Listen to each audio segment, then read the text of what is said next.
Welcome to a brand new episode of the Real Life Podcast, a member of the Nation Network of podcasts and delivered by DoorDash. I'm guessing my math is going to be incorrect. So if you're listening to this, look at that, the bagged milk intro for today's episode of the podcast. That's because I complained because Tyler played the Real Life intro at the start of Oilers Nation Radio that we just recorded before then playing the ON Radio intro immediately after. Mm-hmm. The one you played there is the one I'm not in. So I complained about it. So thank you. And your complaint was heard, and I played your special intro on this one. It's episode 341 of the Real Life Podcast, brought to you by the HGA Group, Next Generation of Business Services, built to serve you better. It's our first episode since the holiday break. So let's start with that. How was everybody's holidays? Bagged milk, how was your giant Rubbermaid container of booze? That we polished that baby off in record time. I'm going to say 3-4 hours. It was gone.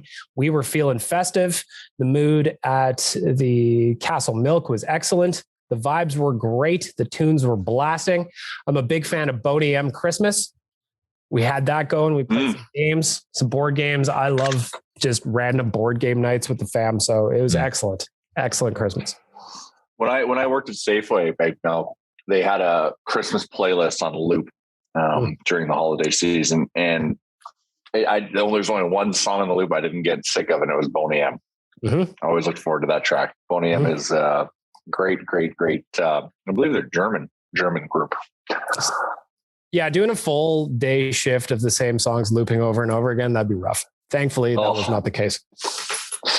I remember vivid memories of facing shelves at 11 p.m. where there's not like a whisper in the store outside of just the playlist. And you're just like, oh my God, again and again and again. That was the real grind. That was my first question for Bag Milk Yaremchuk yesterday when I was chatting with Bag Milk was, how did the tub of deliciousness go down? It was excellent, man. Query. The real problem was that I just didn't make enough. So next year we're going to double. So that was a double batch this year. We're going to double the double batch next year. Quad batch. Wow. A quad batch. It's got to be done. When everybody's in the mood, everybody was feeling good. Everybody was in the mood for a couple of cocktails. It's just, they go down real nice. We at my family's Christmas. So like my side of the family does like a Christmas. We do Christmas Eve. That's when we do like our big Ukrainian dinner and all that, bunch of homemade pierogies or patahe and all that good stuff. And my dad busted out a very nice bottle of tequila, and that was something because I got pretty drunk with my family, and that was always nice. What kind of tequila? And what kind of cocktails were you making? We were just straight up doing shots of tequila, which was yeah, it was a nice bottle of Patron. And then, I was, aside from that, I was just drinking rye. So I was mixing rye and tequila, and that is a deadly combo. Yeah, it was. But aside from that, it was great. I have a couple little nieces in my family, so it's always fun to watch how fired up they get at Christmas. Like I bought them, my gift to them was shovels. Their mother said they needed kids' shovels. So I bought them shovels. God. And Uncle Tyler. Yeah. I got them a little bit more than that too. I got them like shovel for you. Get out there. Saddle Dome. Let's just stole it from the Saddle Dome. It's not cool. But they fucking loved them. They were like running around my parents' living room, like shoveling up all the wrapping paper and like cleaning up. Your Yaremchuks get different joy. You see life differently, don't you? Really get after it at the Christmas in the Yaremchuk household. Everybody's shoveling. Yeah, it was fun. I don't know, man. Kids are funny. Jay, how was your Christmas? It was pretty chill. Legitimately, it's so fucking cold. I know everyone knows that, so I won't bitch about it too much. But I can't take Hot Dog for a walk. Yep. He's a -7 dog. That's his breaking point. He's just a little guy. -7, no dice. So tried a couple times, but we couldn't. Doesn't matter. And if you put too many layers on him, he gets really weirded out. But it was a pretty chill Christmas. There's some people in our world that had close contacts and whatnot, so we just kind of kept to our own. But it was good. Just kind of hung in, had a few beers, watched a lot of television, ate a lot of baking. I have so many amazing friends, so many baking Santas came for a visit and dropped off baking at our house, and nice. I ate a lot. So I'm pushing a lot more weight these days and looking forward to some physical activity. I'm playing hockey this afternoon, and I can't wait. I'm also scared with how out of shape I'm going to be, because I rode the Peloton a couple times over the break and I was putting some embarrassing numbers together. So, and hockey's the kind of sport that'll expose you too. If your cardio is not tight, it will expose you. Yeah, it'll look like Dmitry Smirkov. Yeah, you got a couple of welcome to the NHL moments last night early on. Yeah, back to back. And he almost had it. Like, I know he had a couple of shifts after, but he had a couple other gaffes that I was kind of like, yikes, this guy is not NHL ready. We were talking about it on ON Radio, actually. Like, why was Broberg not just playing? Like, we're assuming there's some cap reason, but yeah, I think that's it. But still, like, I don't know. You're coming back from a break. I don't understand why he got that game over a guy like Broberg. I would have went 5 defensemen. Well, yeah, like Justin. Hindsight says that, but yeah. The good news is I saw some tweets from the Oilers that both Jesse Puljujarvi and Darnell Nurse are on the ice for Oilers practice today, which is exciting stuff. Oilers starting to get healthy. And William Legason, come on. Yeah, I'm sure. I guess I'm not a huge no respect for Willie Legs, huh? Well, I just don't think he's going to play over Slater Cuckoo. So the big ones are Nurse and Puljujarvi. Yeah, so that's good as well. Where should we go first here on the show? First off, where's Chalmers? Because Chalmers was supposed to be on the episode of the podcast. He said he was very gung-ho as well. He was available all day, is what he said. Yeah, and then immediately gave us like a 1 hour window when he was available, and has now missed that window. Yep. I'm expecting him to hop in at some point here and join us, but let's do Chris Chalmers pop in, brought to you by 7-Eleven Pizza. Yeah. Mm-hmm. Or brought to you by one of our actual sponsors. Why not that? The HGA group loves a Chris Chalmers pop in. Mm-hmm. They do, actually. I kind of figured we could treat this like a little bit of a little New Year's recap show, considering it is New Year's Eve. So Bag Milk, you said you were writing something that's going out tomorrow, right? What is it? I've got a bunch of things going out tomorrow. So if you're looking for Bag Milk content, tomorrow is a big day because I'll have Risky Business, I'll have the GDB, I'll have the wrap up, and I'll also have my 21 things I learned in 2021 article that goes up a little bit towards a little bit closer to the ball dropping. So that's just when I look back at the last year and kind of think. I tried to stick to the Oilers as much as I could, even though that kind of didn't happen all the time, but just 21 things that I learned this past year. Things like, don't get too excited when your GM has salary cap space because he's going to spend it in a way that pisses you off no matter what he does. Things like that. So something I do every year at Oilers Nation, and we'll see if I learned anything extra special this year as opposed to last year. Jay, what are some things you learned over the last calendar year here? Jay, you muted yourself, so we're not hearing you right now. I just thought he was. I thought you were pondering. Pause. I am pondering because that's a loaded question because it can be very big, it can be very small. I did learn that hot dog is a -7 dog this year, but I've already kind of used that one. Although I learned an excellent tip from you as I saw you walking him at Home Depot the other day. That is a elite level small dog tip. That's a life hack. So Home Depot lets pets inside. And as I said, hot dog is a -7 dog. So I can't take him outside. So I'm like, you know what? I need an extension cord. Cause you know what, who my hard worker of the week is?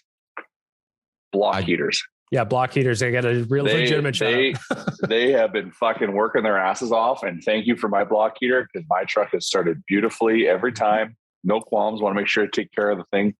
Nation truck needs to, I want it to have a long life.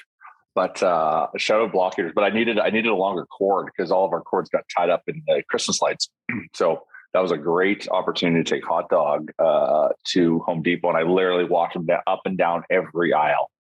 Just to get his walk in. That was his first walk in like 10 days. And then finally he came home and just crashed for like a day and a half, which was nice. So it was good to kind of tucker him out. So that's a good life hack. I learned that. What have I learned? While you're thinking of that, you did give a hardest worker of the week. And when we do that on the show, it's brought to you by TradesLink. If you don't know what TradesLink is yet, go give them a little look. It's a local thing here in Edmonton. It's basically like LinkedIn, but for the trades. Really, really cool stuff. Give them a Google. TradesLink, sponsor our hardest worker of the week. When you want a second group of hardware workers, like anyone who trades, who's working outside during this time. Oh my God. Commend the shit out of them because they are braving the elements because it is not fun. And they're getting like essential work done in a lot of instances because a lot of bad shit happens when it gets this cold. So shout out all those trades workers that are literally working outside, freezing their asses off. Yeah. Hell yeah. That is a great hardest worker. Mm-hmm. Tyler, what did you learn this year? I like the point you made about don't get too excited when your GM has cap space, because I spent a lot of energy, both professionally and personally, thinking about all the ways Ken Holland was going to improve this team and fix their deficiencies with all that money he had. And granted, he got Nugent Hopkins signed and he brought in Zach Hyman, who's fit in wonderfully. Cody Ceci was a good signing as well. But 1 year ago, if we would have sat here, or I shouldn't say a year ago, if 8 months ago, when we sat down and we're like, all right, what are the biggest holes on the Oilers as we headed into that trade deadline? We said they need to get a goalie. They need help on the left side of their blue line, and they need a third line center. And now we sit here and we read the reports about what the Oilers are looking to acquire at the deadline, and it's the same damn list. So that's frustrating. So that is certainly something I'm going to agree with you on, and something I learned there. I think a part of it too is, especially when it comes to sports fans and a fan base that's as diehard as Oilers fans are, you're never going to get everyone to agree on everything. If we want to tie this into even the game last night, I sent out a tweet, and again, I get Duncan Keith had to play 27 minutes and it was a lot of hockey for him to play, and he's not built that way. But the people who, you can't get everyone to agree on everything. Like, yes, Duncan Keith shouldn't be playing 27 minutes a night, but the Oilers gave up a third round pick, froze their second round pick, and have him on their books, on their cap hit for over $5.5 million. And that guy can't handle 27 minutes once in a while. That's a concern. And that means they made a bad trade. Again, if Duncan Keith was at 50% retained, making $2.8 million, sure, the deal would have been fine. And I would have gone, you know what? They're only paying him $2.8 million against the cap. I can understand him not being able to handle those heavy minutes that they were asking of him against St. Louis. But the problem is, anytime you send out what I think is actually really fair criticism of both the player and the trade, you're just met with these people who are like, oh, this is the problem with the Oilers. The media is all over a good veteran player. I had some DMs that you would not believe come to me in defense of Duncan Keith, like some really weird shit that people were coming at me about when it comes to it. It was just, you can't get everyone to agree on everything. And I guess that's the beauty of sports. And it's the reason why podcasts and radio shows can survive and thrive. But man, like this Duncan Keith thing just really showed me that when a fan base is divided and people are kind of stuck in their opinion, that shit don't change.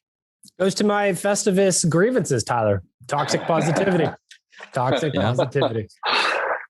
Another thing I learned about the Oilers, the trade deadline will always be disappointing.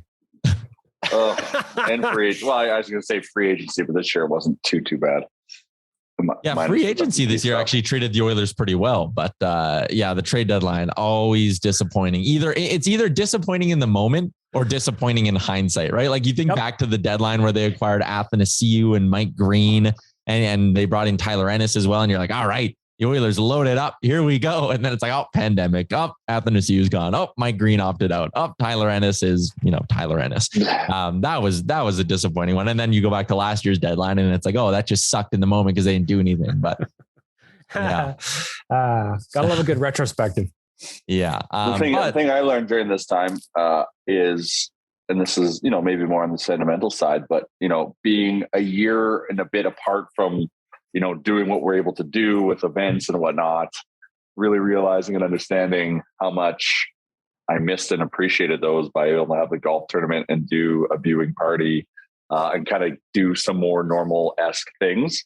That was really important and really filled my cup for 2021.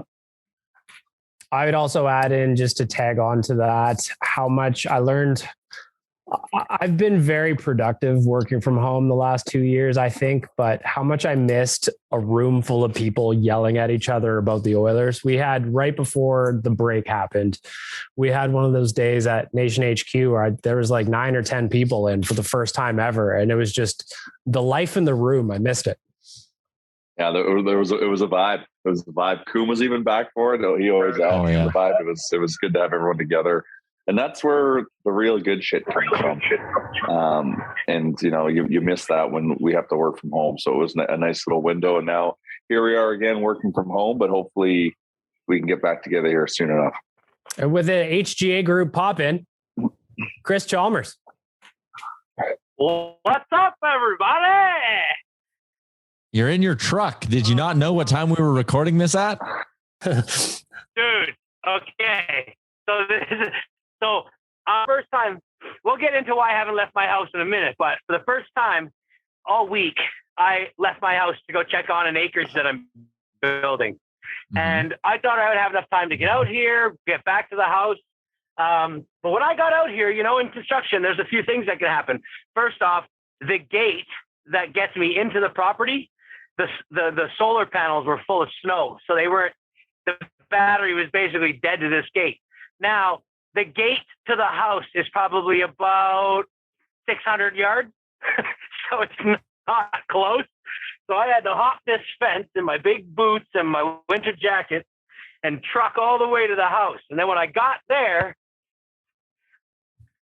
of course, the furnace isn't working. So we could get this house not freezing up, and then dredge it all the way back. Wow. Chalmers, you got to turn off your video or something, man. You are a robot. Yeah, this sounds just terrible. Anyways, this is a nice throwback to all the pandemic shows we did. Oh, don't worry, I'll be back at least in my truck by 1 o'clock. What the hell is that? I don't know. Now he's just bouncing around and we're getting random Chalmers quotes interjecting into our other sentences. But all right. So the bottom line is Chalmers thought he would be able to join us, and a gate at an acreage did not allow him to do so. So hopefully he's both muted and his camera's off. So hell of a pop in from Chris Chalmers. Yeah. Did you miss these, Tyler? Did you miss all the pandemic recordings? God, I wish we could have just stayed back and this Omicron thing didn't happen. And I'm excited once again for when we can get back into the studio because it sounded better. And I'm a guy who likes putting together a podcast that sounds good. But big sound guy. Yeah, big sound guy. I mean, we spent 10 minutes before the show trying to figure out how to get Jay to sound a little bit better. And then, technology is a bitch at the best of times. So that didn't happen. Chalmers now. Oh, okay. Jacket off. See, Chalmers is going jacketless in the truck. And I think that may have been the key. Tarps off. Tarps opti. Well, I'm not very close to the city, so my reception might be bad. So I don't know how well this is going to work. Might be. Yeah, you sound like you're in the valley of death here in terms of cell phone service. That's funny.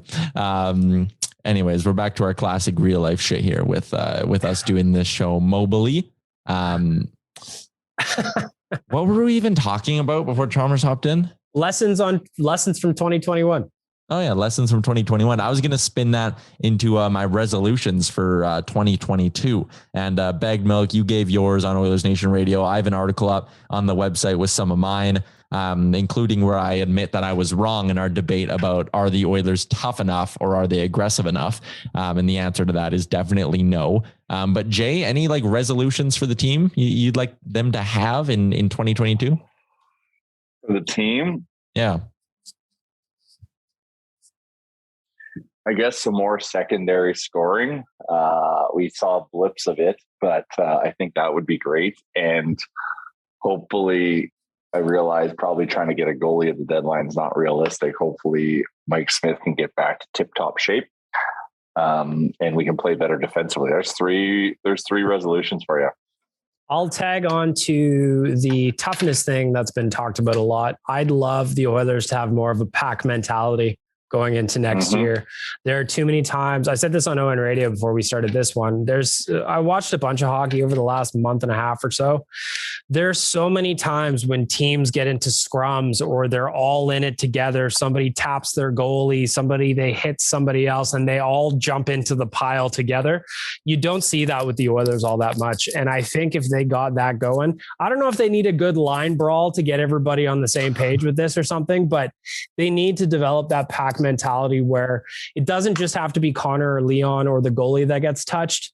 They need to defend each other and they need to play with each other. And it doesn't take the big guy to get dirty in the corners and get a little bit greasy in the scrums. You don't have to be a fighter to do it. But man, would I love some more pack mentality going into the new year. Mm-hmm. Well, that builds camaraderie, right? And that makes everyone play for each other a little bit harder. So it unlocks a different level. And, that's winning teams, man. They possess that. Yeah, it's definitely something I'd like to see them improve on. Just get more aggressive. And if you head over and read my article at Oilers Nation, I also talked about wanting the organization to be more aggressive off the ice in terms of acquiring players going into this trade deadline. I want Ken Holland to go all in and improving the game day experience at Rogers Place. I want to see them get more aggressive when it comes to trying to fill up that building as well. I think Chalmers' connection has maybe strengthened a little bit here. So Chalmers, how was your holiday season? Well, it was good. Yeah, I got 3 bars right now, so I think we're living. Tell me if it sounds bad. Just cut me off at any time.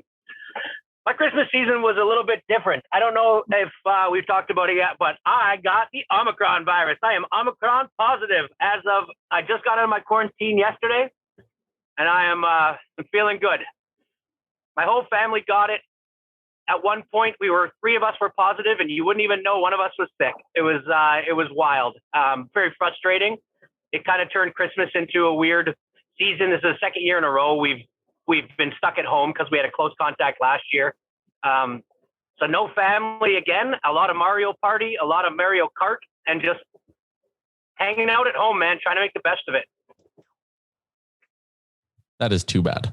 Oh man, there's a lot of people that had that Omicron Christmas. Yep. Yeah. Tons. So for 2 years, I've been worried about getting COVID, my kids getting COVID. How would we react to it? I had a very positive experience with it, obviously, as positive as you could have with something like that, because I was absolutely asymptomatic. I did not get sick. Now, my wife and my kids, my wife and my one son, they had a day where they just didn't feel 100%. They, a little bit hot, but it was nothing a child's Advil couldn't take care of.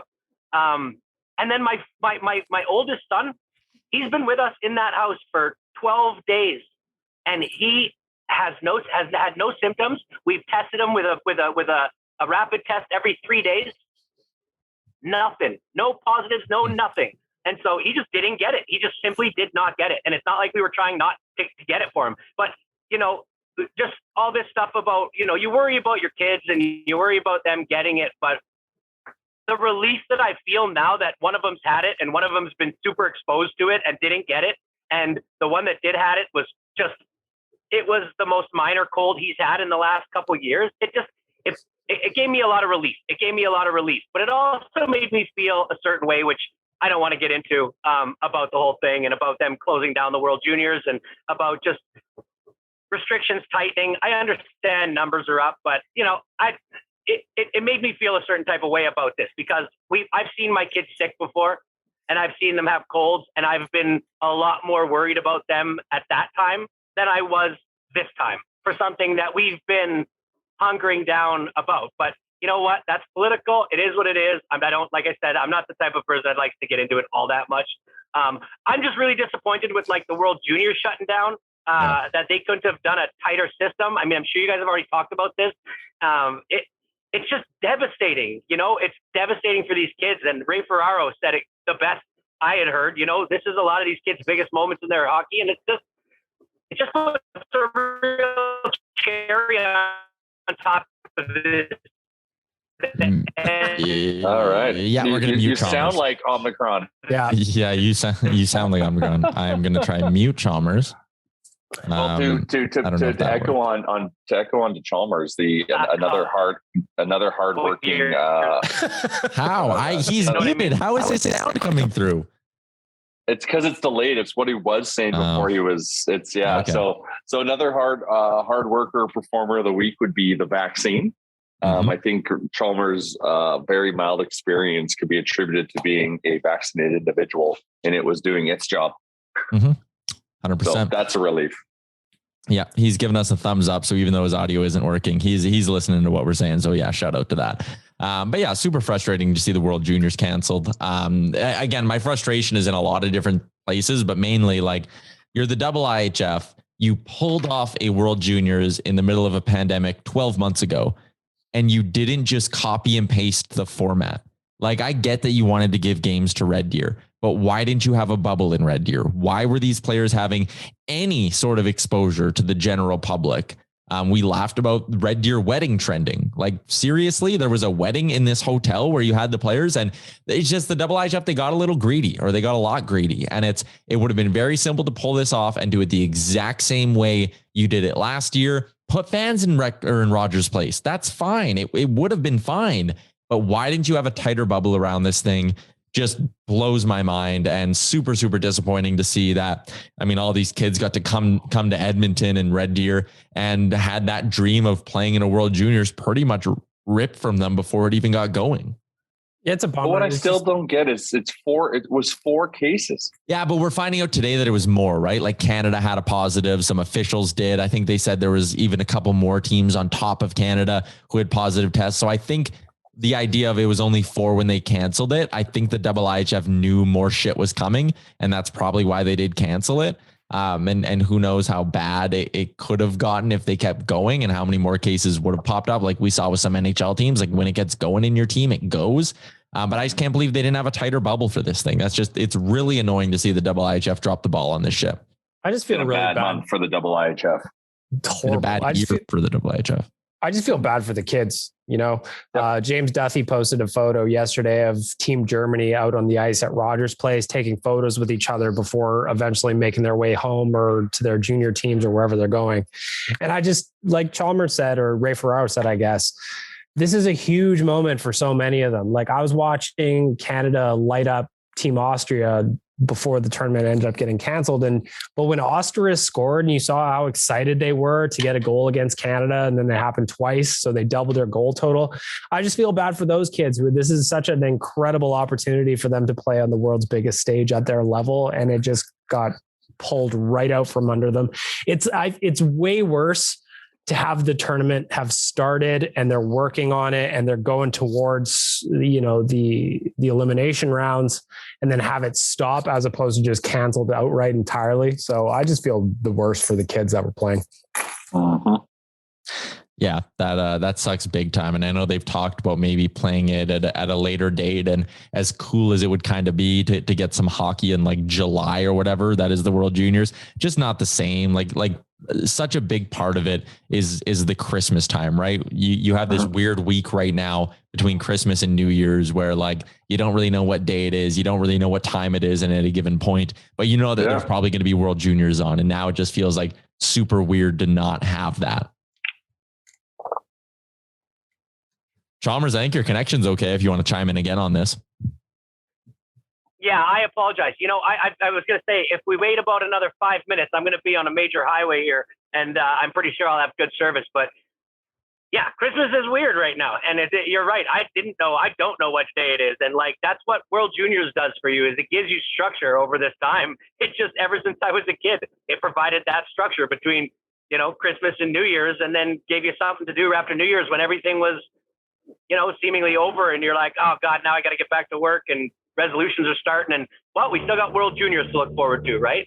And so, yeah, you're right. And playing at a later date, I go back to like what Connor says, and then I saw that Stamkos meme where it's like, if he doesn't get to play in the Olympics 2026, like it'll basically be 12 or is it 16 years of just disappointment for him every single time something comes up for him, and Connor said it the best. He's like, we need a best on best tournament soon. Like, I think these guys are they need it. They want it. They need it. And it just keeps getting taken away from them. It just sucks. I was really looking forward to the Olympics.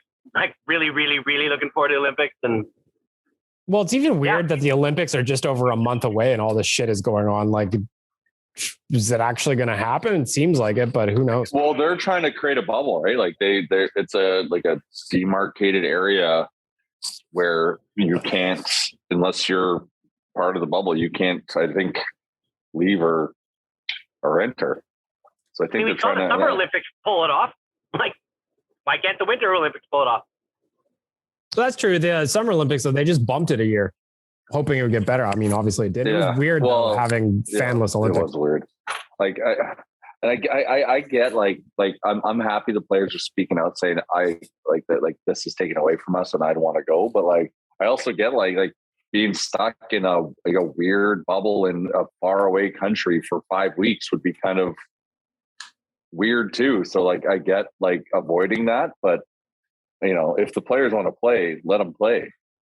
But if you were an athlete who has, you know, either been in the last Olympics and worked for 4 years to just get back and do it again, or this is going to be your first Olympics and you knew that you'd put in all that work, a lifetime's worth of work, would you really let the idea of being in a foreign country in a bubble that might be a little bit weird kind of outweigh all the work that you've done? If I'm a speed skater, Chalmers, absolutely I forgo. I write off the risk and go for it because it's niche. But with hockey being a business and your team, if you're the Oilers and say we had to lose McDavid for 3 weeks because he's in quarantine in China, we would be fucking pissed, and so would the Oilers. But if McDavid's saying he wants to go, then I want him to go. Yeah. I get it. And I'm so mad that we spent so much time talking about like, oh, Connor and McDavid or Connor and Crosby playing together and Connor and McKinnon playing together and like how cool that would have been. But at the same time, like the NHL does need to make sure their season is held legitimately. And I don't want to see the Stanley Cup handed out in mid-July either, right? Like they have a lot of games now that they need to reschedule and make up. So it's not ideal. It sucks. I get the business side of it. It's a no-win situation. Mm-hmm. And like Brad Marchand said, Brad Marchand did his whole thing where he was like, we'll forfeit the money. Like, let us go. And I won't take my pay or whatever he kind of said. I'm paraphrasing here. But even that, like if you were an Oilers fan, how would you feel if they had a big stretch of 4 weeks and McDavid and Draisaitl both dipped? Well, I'd get it. I'd be like, yeah, man, you want to go represent your country. But then I'd be sitting there going, well, fuck, the Oilers are now kind of screwed. And what if they miss the playoffs because they didn't have their two best players for 4 weeks? And of course, yeah. If there's hockey being played and they're away, like that does suck. But like, I get that. Like, trust me, if in the big question of would you rather Team Canada win a gold medal or the Oilers win a Stanley Cup? It is 100% Oilers win a Stanley Cup. Yep. Yeah, 100%. So like in that circumstance, yes. But like, I just wish that they could still somehow pull off the Olympics. It just would have been cool to see. I get why they're not. I get all sides. But it's a fucking shame because the players wanted it so badly. They negotiated in the CBA. You know, the path the stage was set. It was going to happen. We were finally going to see McDavid don the Team Canada jersey, trying to go for a gold medal. Like it would have been fucking awesome. It was. You guys see that? Go ahead. I was just going to say, we got robbed too of like, there's nothing better than when, and you can still do it because the Canada will have a team, but waking up at an absurd hour and having beers, cheering on the boys is just, it's the best. And I'm going to miss that. We had a 4 a.m. viewing party at the Pint Man that one year. It's so good. Fucking unbelievable. Yeah. Like it's a unique experience. Like, I don't know why the Olympics doesn't try to do what Tokyo did and just delay it a year. Yeah. It would be nice. That would be really nice. Like, I don't know, like, and you'd think like hockey is, and I'm sure I'm going to offend some people by saying this, but hockey is the marquee event of the Winter Olympics. Yeah. Well, I don't think you're offending very many people at all. It's like the 100-meter dash in the Summer Games, right? That's the marquee event. Like, yeah, like I get like, you know, like you're catering because the NHL players are catering to them to not catering to them because they can't be there moving the Olympics. But like, it's not just the hockey players, it's everyone else. Like, I know like everyone, like, you train for Olympics, like there's like a special training regimen. Like it's a 4-year training program for the Olympics of how they train each year leading up to it. And I know that would fuck with all that, but everyone would be in the same boat at least. Yeah. So it would make more sense to do that, but I don't know. All right. Before we move on here, let's do a little ad read and give some love to our friends at Twig and Berries. I wonder what Twig and Berries has going on for Boxing Day. I'm going to fire up twigandberries.ca right now and give it a peek. Boxing Week. Of course, yes, because it's no longer Boxing Day, but they do have an on-sale section. They do have a wholesale section as well. And you can use the promo code NATION15 to get you 15% off your order at twigandberries.ca. Free shipping on orders over $75 still, I believe, as well. So good stuff going on over with our friends at Twig and Berries. 2 afternoon games coming up for the Oilers. This was my hot performer of the week over on ON Radio, but 11 o'clock on New Year's Eve and then noon on New Year's Day. I fucking love it. Everyone else on board with this? I would like it more if that means Saturday for me is going to be as equally busy as tomorrow. So I would like it more if it wasn't a back-to-back. But it is what it is. I'm looking forward to writing and I'm looking forward to interacting with people, and we'll do a New Year's beat cast after the game on Saturday. We'll wish everybody a happy New Year. So we'll make some fun of it. It'll be a beer cast. It'll be a daytime beer cast. It might be a beer cast either way. So, yeah, I'm looking forward to watching them play. It is weird though, an 11 a.m. start on New Year's Eve. Normally it's the standard kind of start time, but it is what it is. At least the Oilers have been good in matinees. Yeah, go ahead. I'll finish your thought. I just didn't know when to jump in there. Oh, I'm done. I was just going to say, at least the Oilers have been good with matinees. So here's a couple. Hopefully they tack on 4 points on the board here. And we're playing Jersey tomorrow, New York on Saturday. Oh, wow. I think that the hockey schedule makers. Yeah, noon on Saturday. Yeah, noon. Oh, my God. Gross. I cannot wait for it. I am so excited because we basically can't do anything for New Year's anyways. So that's a beautiful 2 days for me. Stuck in my house with my family's, they got a couple days left in their quarantine. So we're stuck in there and I'm very excited. I had bad service back there, but I did want to jump in about, I always think about winners and losers of different situations. And World Juniors, there's not very many winners, but one big one, Connor Bedard, man, to have that game before they shut the thing down, just put him all in this air of he's a god now, just a young god. It was unreal. He very easily could have scored a 5th goal as well. And anytime you do something where the sentence includes just your name and Wayne Gretzky's, you obviously are pretty special. But yeah, this guy, the exceptional status in the WHL, you knew he was going to be good. And to do that in a game as a 16-year-old leaves you sitting here going, boy, next year's World Juniors, when this guy's 17, I'm expecting a McDavid-esque performance from him at that tournament. Oh yeah, 100%. That was his coming out party, and wow, that kid showed some game. So hell of a shot on the kid too. He's a hell of a shot, a hell of a release. He's only going to get better. That's the crazy thing. We had Chris Peters on the Daily Face-Off show, the DFO Rundown, and he was asked about Connor Bedard, and he said, a lot of people are comparing his shot to Austin Matthews, and Peters basically said, I saw Austin Matthews' shot at 16. It was not that good. Bedard's shot is better at his age than Matthews was, which is an insane thing to think about because Matthews has probably the best shot in the NHL right now. But yeah, Connor Bedard's going to be super, super special. So another big one for Team Canada. Oh, wait for Carter Savoy, man. I saw the projected 2026 lineup, and to see him on there on the wing with Connor McDavid, that lineup was quite interesting. I don't know what to make of it, but some names on there I wasn't too sure about. I don't even know a couple of them.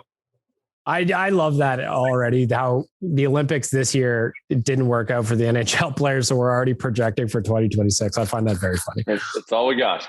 It's all we got. I really want to see. I really want to see a projected roster for 2026 just to sort of feast my eyes on it here. Yeah, that is a very interesting group. I like that the one I'm reading at least still has Crosby as the 4th line center, a little veteran presence in 2026. I'm looking ahead. So he'll be 39. Wow. No, he'll be 38. 38. Yeah, he won't turn 30. He's a late birthday. Yeah, I don't recognize He'll still be good. One of these names either. Wow, that's a really interesting team.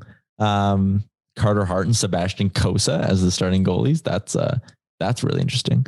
Anyways, I don't know why I'm getting into this right now because it's like whatever 4 years away. But that's fun. Why not, man? Yeah, why not? All we got, man. Yeah, it is all we got. Anything else you guys want to hit on? What else you got? Oh, it's just been kind of a weird little bit here. So I don't know. I'm happy that hockey's back. I was pissed off at the performance last night, but yeah, I expect them to beat New Jersey tomorrow. But they better win both these games. Well, last night was just sloppy.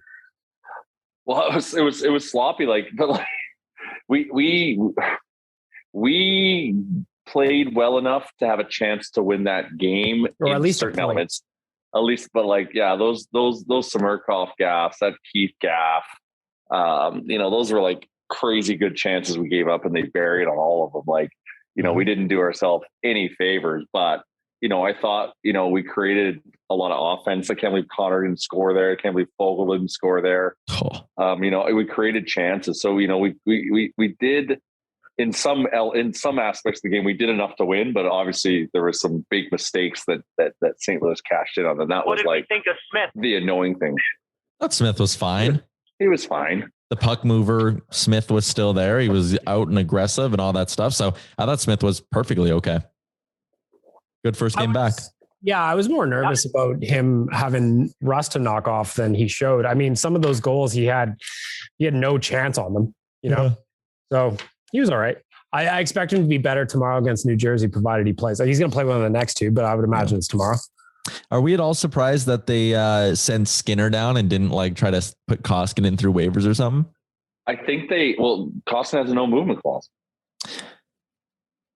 Is it a no move still, or did it get traded to no move? No, it's a modified no trade now, according to the site I'm looking at. Yeah. Oh. Yeah, because they had to do it because of cap reasons or whatever the hell, or taxi squad reasons. Well, yeah, Skinner's not eligible to be on the taxi squad, which is why Konovalov's now up on the taxi squad for them. And Skinner actually played in Bakersfield the other night and played really well in a winning effort. And he showed up 10 minutes before the game started or something like that. And he's having himself a hell of a run in the AHL. Yeah. Jeez. Yeah. He owns the AHL. Yeah, that's an AHL Hall of Famer right there, Stuart Skinner, or at least in the future or whatever. But I was a little bit surprised that they didn't throw Koskinen on waivers just to see if anyone would bite. If someone's going to claim him and take that entire contract off your hands, I would imagine you're all over that shit. Who the fuck is going to bite on that? Yeah, I agree. Yeah, no one would. But I mean, who's going to bite on that? Oh, well, yeah. That guy is unmovable unless we're giving up a very high draft pick along with it. Yeah, I just don't see a scenario where he doesn't finish the year here. I think they could move him at the deadline, as part of the deal. You have to pay heftily. Now, your Mchuk, put on your trade deadline wish list hat. What would you like? Who would you like us to go get? Raquel. No, I'm kidding. Who would I like us to go get? We talked about this a little bit earlier on the other pod as well, but I do think they need to get a left defenseman. I think that's got to be pretty high on their list. I would imagine they're going to dangle a guy like Dmitry Samarkov. We didn't help his trade back. That's when I was happening. I was like, fuck. I'm like, if we have to trade that guy, that he just went down a pip. The problem right now is that there's not a lot of names out there, right? So one of the guys that is Ben Sharat. I mean, a UFA at the end of the year, $3.5 million cap hit right now. He'd be a good fit, and he'd be, kind of that tough as nails, left-handed shutdown D-man that I think the team would really benefit from. The talk about him potentially getting costing a first-round pick to acquire is insane, though. I'm not giving up a first-round pick for Ben Sharat. I'd give up Samarkov and a low draft pick, a fifth rounder in Samarkov for Sharat, or next year's second rounder maybe for Ben Sharat, but I'm not giving up a first round pick. Even the second round pick, I'm a little bit hesitant on, but it's the deadline. You got to pay prices like that. Ben Sharat's an interesting one for me. You kind of need to keep an eye on who's going to fall out of the race between now and the trade deadline as well, because that's obviously going to have a big impact on who gets moved and whatnot. But I don't know. I'm just kind of flipping through the teams right now. Vladislav Gavrikov in Columbus. He's got one more year at $2.8 million. He's a left-handed defenseman, 26 years old, big body. That's not exactly like a slam dunk solution, though. There's not a lot of names out there right now that intrigue me. Rick brought it up again on Oilers Nation Radio, and if they could find a way to make the math work, which would be impossible probably, but man, a guy like Brendan Gallagher out of Montreal would do a lot for helping my New Year's resolution of pack mentality. That guy is a bulldog, and I would love for the Oilers to go out fishing for a guy like that. I would too. Is he available? Is there rumblings that he could be taken? Because I know like Montreal is going to be going through a rebuild, so. And Gallagher in the past has been pretty vocal about not wanting to play for a rebuilding team and not wanting to go through a rebuild. So that's why there was a little bit of talk. Jeff Merrick was the one that really sparked it. The problem is he makes $6.5 million for the next 1, 2, 3, 4, 5, next 5 seasons. So like, how can you even make that money work? So you're just to make the money work. Montreal's got to take Koskinen and Cassian. So and they don't want that. And they don't want that. Because what's our cap space for next year? We have like basically nothing. The Oilers projected for next season are going to have, where is it on here? They're projected right now to have about $6 to $7 million. So you got to sign. You need a goalie in there. You need a goalie and you need Jesse Puljujarvi signed. There's your $7 million, right? I mean, the big thing would be if Duncan Keith retires, because then you're getting the $3 million bonus and you suddenly have $10 million or more than that. You'd get Keith's 5.5 off the books and another, you have $15 million in cap space at that point. That'd be fantastic. I don't think that's going to happen. I can't see that happening. So they're too tight up against the cap to make this thing work. So yeah, I think you got to do it and worry about it in the offseason. Go full Tampa Bay. But again, so what if in the offseason, what if you can't move out any more money? Because look up front, if you were to go out and acquire Gallagher, you'd have McDavid, Draisaitl, Hyman, Nuge, Gallagher, and Fogle as kind of your bigger pieces. I know Fogle only makes 2.75, but you're not moving any of those guys. So then you get to the blue line and you're probably not going to be able to move on from Duncan Keith again, unless he retires, but you can't bank on that. So you'd have to trade Tyson Barrie at that point. And this is assuming Montreal would want to take Koskinen and Cassian in the deal. It's too many hoops. I'd love Brendan Gallagher. I just don't think it's realistic. I think the Oilers are only really going to be in the market for rentals. Yeah, I agree. You're right. But if we're just, dreaming and wishing, Brendan Gallagher is the exact. You got to do it. But these are the things you got to just fucking do it and then make sense of it in the off season. Yeah. I wish that was, I know. I know. Like it's easier said than done, but these would fucking look at Vegas, look at Tampa. Like these guys are always fucking tap dancing around this shit and they pull it off. We never seem to, and I agree with Jay. We never ever see the Oilers figuring out creative ways to tap dance around the issue. Yeah, maybe there's a 3-way trade. Like I said, if we're leveraging the future and we're building out our roster for the next 3 years, throwing some picks around so teams can take some salary off the books is very important. Mm-hmm. Yeah. And that's what these teams do, man. You look at the caps, you look at they're just always just moving people around that just to unlock $700,000 in salary cap so they can do this one move. We don't do enough of that. We just well, this is the situation and that's all it's going to be. And all we can get is Dmitry Kulikov. We gotta go next level GM here and into rockstar mode and just fucking find a way. I'm not saying it's impossible, but I'm not confident in the current GM's ability to be that guy. No, I agree. Well, he needs a good capologist. We should get fucking Hart from Puckpedia to start putting together some crazy scenarios. Yeah, I worry about Ken Holland's ability to pull off that kind of trade, even though that's exactly what I'd love to see. One of those ones good GMs do, man. That's what good GMs do. Just one of those ones where, everybody else outside of Edmonton goes, whoa, how'd they do that? We don't have that happen really at all. We should be doing 3-way trades with Buffalo like crazy and just filling them up with fucking draft picks. What about a guy like Max Domi? I'd have time for him. 5.3 mil. So you need Columbus to keep half. And he's a UFA at the end of the year. So you're getting him as a rental. If Columbus keeps half, that's $2.65 million. Your Remchuk math. That was very well done by me. I'm complimenting myself. Max Domi, like center, could play the wing for you as well. A bit of a versatile piece. That's a guy I'd have time for in your top 9. But again, what's the cost? If you need Columbus to keep half, there's no way they're taking Mikko Koskinen. So like, how can you make that work? It's just, finish GM. Think he just owes us one. Finish GM takes Mikko Koskinen because he's maybe like, the Finns love Mikko for what he's done on the national stage. Yeah. Now I know this is just me being silly, but like, maybe he's only got this year left. That's why I don't think it's insane that he gets moved at the deadline as part of some sort of deal where it's either like, the Oilers are flipping him to Buffalo for future considerations and you throw him a prospect at some point or something like that. Or even Arizona just sits there and goes, yeah, if you're going to give us a 5th rounder, we'll take the last couple, whatever of Koskinen's deal. Cause the other thing too, is he's 4.5 against the cap, but his base salary this year, his base salary is still 4.5. So no, never mind. Not ideal. Ignore Pete. I brought that up. Yeah. Thanks, Pete. Shout out to Peter Chiarelli. Couldn't even make it a backdiving deal to make it easier. Thanks, Pete. It'll be say 3 years ago when Pete ruined my trip to Australia with the trade he pulled off. Was this the Manning deal? Yes. I've got a problem with Bruce McCurdy, actually, from the Journal for bringing that back into my world, my orbit on Twitter today.